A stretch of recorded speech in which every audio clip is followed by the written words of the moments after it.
मित्रांनो, आपण पोहोचलो आहोत धनवटे नॅशनल कॉलेज या ठिकाणी आणि आज राष्ट्रीय ओबीसी महासभेच्या वतीने इथे महत्वपूर्ण बैठक घेण्यात आली आहे आणि या बैठकीमध्ये महत्वपूर्ण निर्णय सुद्धा घेण्यात आले आहे आणि काही कार्यकर्त्यांची नियुक्ती सुद्धा करण्यात आली आहे आणि त्या अनुषंगाने इथे बबनराव तायवाडे साहेब इथे जुळले आहे. आपल्याकडे वार्ता करूया, जाणून घेऊया त्यांच्या संसारातला.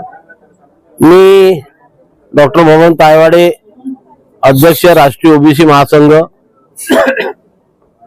आज या ठिकाणी राष्ट्रीय ओबीसी महासंघाच्या महाराष्ट्र आणि मध्य प्रदेश कार्यकारिणीच्या सर्व सदस्यांची सभा या ठिकाणी आयोजित केलेली होती.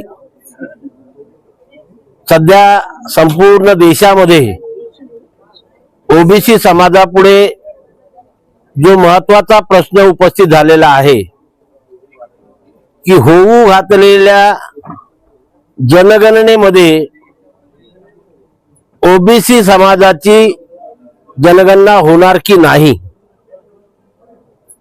2016 पासून राष्ट्रीय ओबीसी महासंघ सातत्याने देशाच्या विभिन्न राज्यामध्ये राष्ट्रीय अधिवेशनाचं आयोजन करून दिल्लीमध्ये धरणे मोर्चे काढून सातत्याने केंद्र सरकारकडे मागणी करत होते की ओबीसी समाजाची जातनिहाय जनगणना करण्यात यावी आणि त्याकरिता जी काही प्रश्नावली प्रसिद्ध करण्यात येईल त्यामध्ये एससी एसटी प्रमाणे ओबीसीचा कॉलम ठेवून जातनिहाय जनगणना करण्यात यावी. पहिल्या टप्प्यामध्ये जेव्हा घराची गिनती झाली तेव्हा सुद्धा ओबीसीचा कॉलम नव्हता. तेव्हा केंद्र सरकारकडनं असं सांगितलं जात होतं की दुसऱ्या टप्प्यामध्ये आम्ही जातनिहाय जनगणना करणार.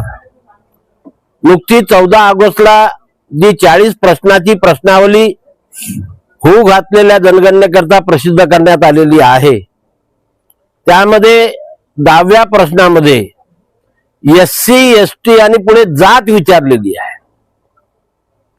त्या ठिकाणी ओबीसीचा कॉलम दिलेला नाही. ओबीसी समाजामध्ये एवढ्या जाती आहे आणि त्या जातीमध्ये पुन्हा पोट जाती आहे.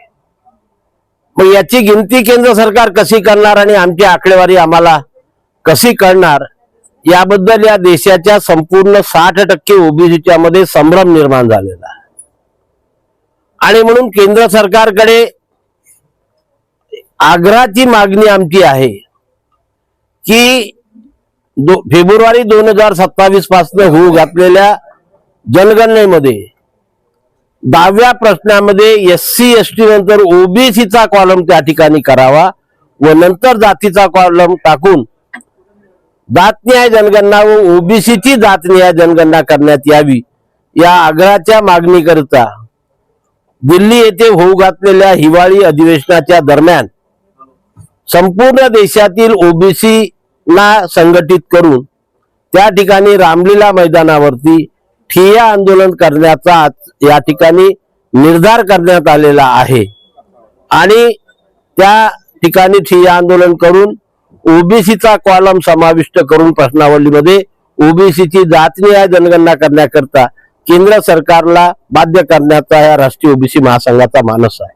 त्याचबरोबर या देशामध्ये असलेल्या 60% ओबीसीला स्वतंत्र ओबीसी मंत्रालय केंद्रामध्ये स्थापन करण्यात यावं. यावर्षी आमच्या बहुजन समाजाचे ओबीसी समाजाचे महात्मा ज्योतिराव फुले आणि सौ सावित्रीबाई फुले हे दैवत आहे. महात्मा फुल्यांची 200वी जयंती वर्ष हे आहे आणि या 200व्या जयंती वर्षाचं औचित्य साधून महात्मा फुले आणि सावित्रीबाई फुलेंना मरणोत्तर भारतरत्न प्रदान करण्यात यावा ही आग्रहाची मागणी त्या ठिकाणी आम्ही ठेवणार आहोत. आणि नॉन क्रिमिलियरची मर्यादा 2017 पासून वाढलेली नाही. 9 वर्ष होऊन गेले, दर 3 वर्षांनी त्याच्यामध्ये वाढ व्हायला पाहिजे, ती झाली नाही. म्हणून ती मर्यादा 20 लाख रुपये करण्यात यावी. ह्या प्रमुख 4 मागण्या घेऊन पण त्याच्यातली सर्वात प्रायोरिटीवरची मागणी आमची राहणार आहे की होऊ घातलेल्या जनगणनेमध्ये ओबीसीचा कॉलम समाविष्ट करूनच जनगणना करण्यात यावी हा सर्वानुमते आजच्या या सभेमध्ये निर्णय झालेला आहे. पुढचं देशव्यापी नियोजन करण्याकरता पुढची मीटिंग 20 सप्टेंबरला हैदराबाद येथे होऊ घातलेली आहे. त्या हैदराबादमध्ये देशाच्या सर्व राज्यातून प्रतिनिधी सहभागी होतील आणि या आंदोलनाची दिशा ठरवतील असं सुद्धा या ठिकाणी ठरलेलं आहे. हे होते बबनराव तायवाडे साहेब आणि त्यांनी ओबीसी समाजाच्या प्रत्येक तळागाळाच्या लोकांना रामलीलाला ज्या आंदोलन करण्यात येतं तिथे पोहोचून आंदोलनाला सफल करण्यासाठी सुद्धा आवाहन केलेलं आहे. आपल्याकडे मान्यवर मॅडम जोडलेले आहे, त्यांची प्रतिक्रिया घेऊयात. काय सांगत राष्ट्रीय ओबीसी वतीने इथे महत्वपूर्ण बैठक घेण्यात आली आणि या बैठकीमध्ये महत्वपूर्ण निर्णय सुद्धा घेण्यात आले आहे. एक आंदोलन करण्यात येत आहे मोठ्या प्रमाणामध्ये त्याकरता इथे मीटिंग होती आणि काय मान्यवर जाणून घेत त्यांच्याशी मॅडम पाहिजे सांगा. काय सांगा. मी रत्नमलाताई पिसे, राष्ट्रीय ओबीसी महिला महासंघ राष्ट्रीय अध्यक्ष. आज इथे धनवटे कॉलेजमध्ये राष्ट्रीय अध्यक्ष आदरणीय बबनरावजी तायवाडे आणि आदरणीय सचिन राजूरकरजी तसेच अनेक राज्यातून आलेले प्रदेश अध्यक्ष, जिल्हा अध्यक्ष उपस्थित आणि मान्यवर नागरिक इथे उपस्थित होते. आणि इथे सगळ्यात मोठा मुद्दा म्हणजे 65% ओबीसी वर्ग आहे, पण तो शोषित वर्ग हा देशामध्ये आहे. आणि ते सगळं आताच आमच्या आदरणीय राष्ट्रीय अध्यक्ष महोदयांनी तुमच्या समोर सांगितलेलं आहे. आणि इथे रामलीला मैदानमध्ये आता आंदोलन करण्याची स्थिती आम्हाला संधीच मिळाली आहे की आम्ही ओबीसी म्हणून आता सिद्ध करून दाखवावं लागेल, कारण सरकारला आम्ही आहे म्हणून असं माहित नाही.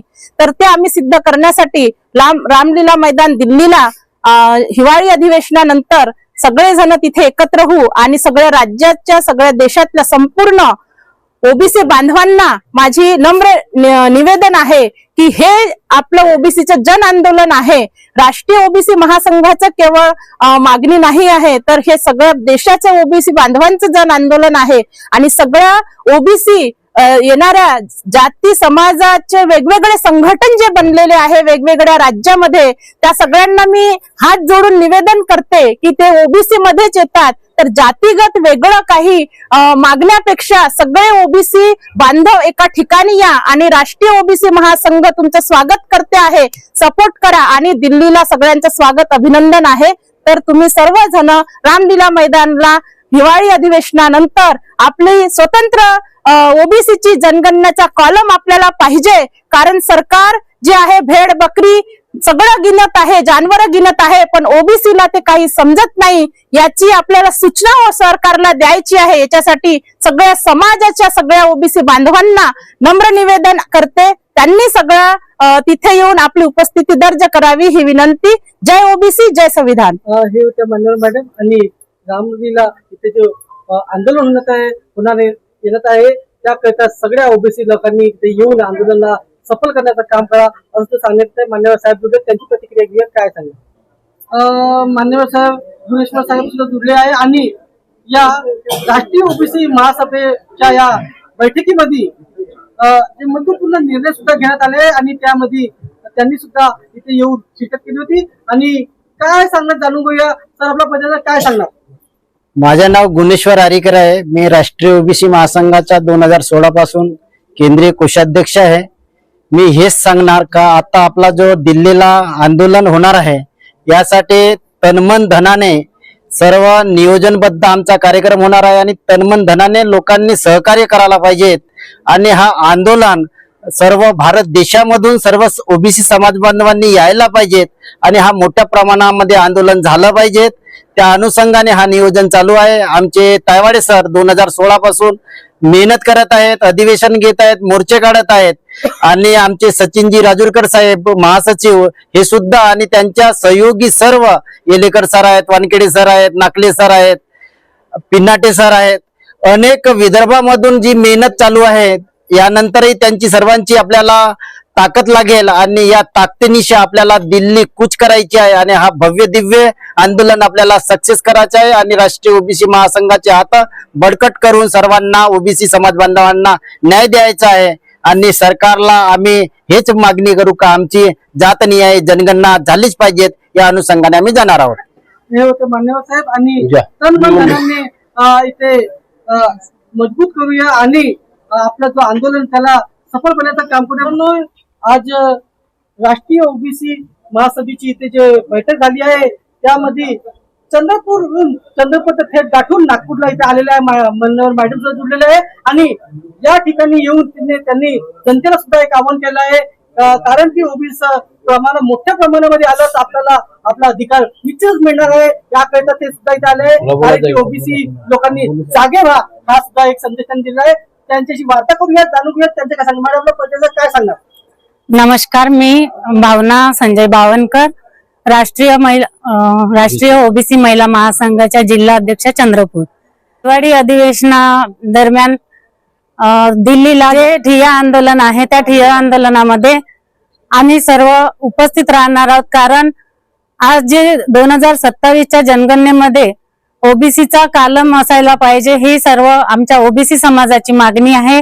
तर मी सर्व ओबीसी समाजातील सर्व जातीय संघटनेला आवाहन करते की त्यांनी या ठिय्या आंदोलनामध्ये आपला सहभाग देऊन आपल्या ओबीसीची जातनिहाय जनगणना तसंच जनगणनेमध्ये ओबीसीचा कालम असावा यासाठी मागणी करिता सर्वांनी तन मन धनाने तिथे आपली उपस्थिती दर्शवावी आणि आपलं हे आंदोलन यशस्वी करावं असे मी जनतेला आवाहन करते.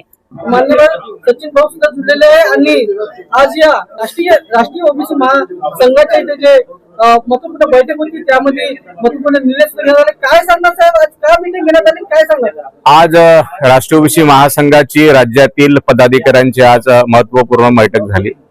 त्यामध्ये प्रामुख्यानं की राष्ट्रीय ओबीसी महासंघाने जे मागणी केली सातत्याने 2016 पासून आम्ही मागणी करतात ओबीसी समाजाची जातनिहाय जनगणना व्हावी आणि त्याच्यामध्ये ओबीसीचा कालम असावा. परंतु दुसऱ्या टप्प्याच्या प्रश्नावली 10 मध्ये कुठेही तो प्रश्नामध्ये ओबीसीचा कालम नाही आहे म्हणून आंदोलनाची तयारी म्हणून आज इथं बैठक घेण्यात आली. तर मी असं सर्व राजकीय पक्षातील सर्व ओबीसी बांधवांना विनंती करतो येणाऱ्या हिवाळी अधिवेशनामध्ये आमचं राष्ट्रीय ओबीसी महासंघाचं मोठं आंदोलन आहे त्या आंदोलनात सर्वांनी सहभागी व्हावं. ही आरपारची लढाई आहे. दर 10 वर्षांनी सातत्याने जनगणना होत असते. 1931ला आमचा आकडा 52% आला. आज जरी आपण ओबीसी मांडलं 60% ओबीसी समाज या देशभरातील आहे. म्हणून सर्वांना मी आवाहन करतो या रामलीला मैदानावर होणाऱ्या आंदोलनात आपण सर्वांनी सहभागी व्हावं एवढीच मी आवाहन करतो. मानव साहेब आणि रामलीला जो आंदोलन तिथे येण्यासाठी त्यांना आवाहन जनतेला सुद्धा आवाहन केलं आहे. आपल्याकडे मॅडम जुळले त्यांची प्रतिक्रिया घेऊया काय मान्यवर मॅडम जुळलेले आहे त्या सुद्धा या कार्यक्रमात सामील झाले काय सांगणार मॅडम असं पहिल्या सांगा. नमस्कार, मी आरती जोटिंग, महाराष्ट्र प्रदेश उपाध्यक्ष राष्ट्रीय ओबीसी महासंघ. ओबीसीची जातीनिहाय जनगणना व्हावी म्हणून राष्ट्रीय ओबीसी महासंघानं टप्प्याटप्प्यानं आंदोलनं घेतली. त्यामध्ये चंद्रपूरचा एक भव्य मोर्चा घेतला. त्यानंतरही आम्हाला सरकारकडनं काही विशेष असं आश्वासन मिळालं नाही.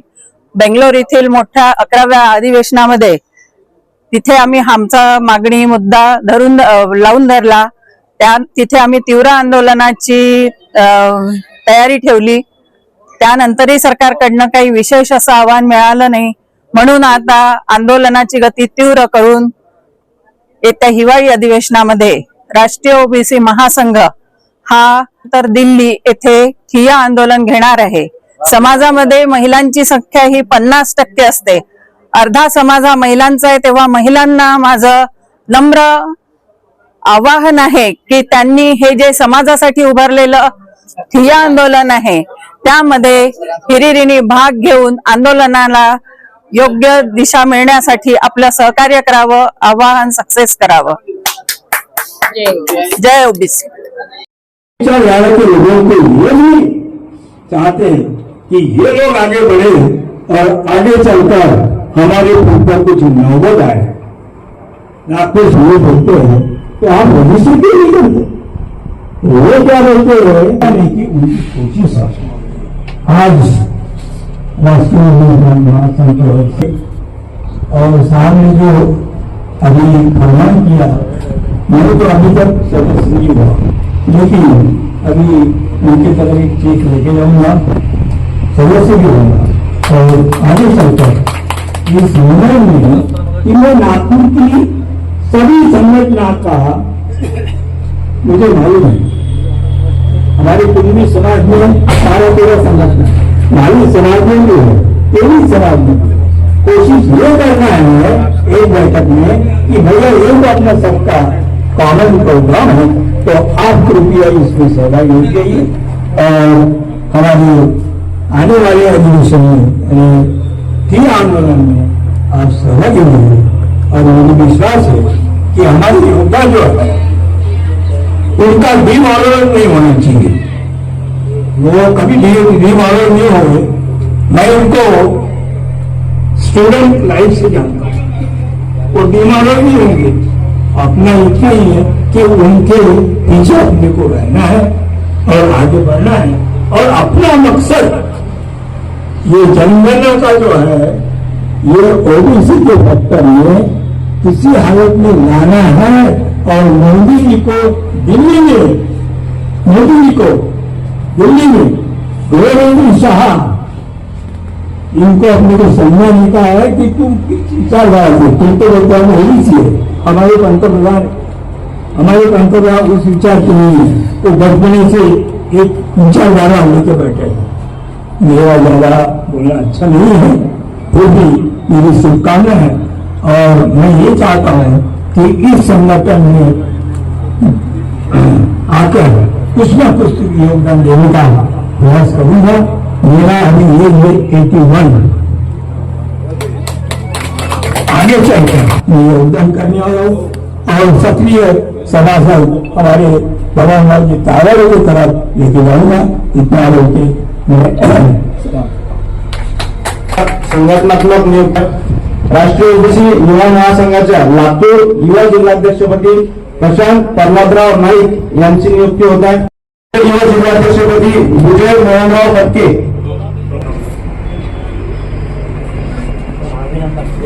यानंतर चंद्रपूर युवा जिल्हाध्यक्ष म्हणून यानंतर कर्मचारी आघाडीच्या संघटकपदी निवड होता त्यांनी आपण नियुक्ती केली।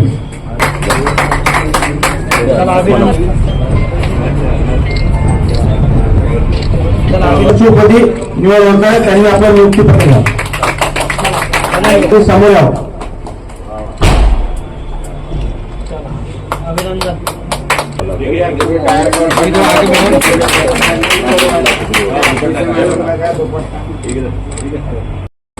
वेगवेगळ्या समाजाची सामाजिक संघटन आहे। उदाहरण श्रीमान जामराम दत्तात्रेयजी वारकरी दादा इथे आहे आणि यांना भी होती। 2 मिनिटं इल्मे साहेब बोला। झालीच पाहिजे।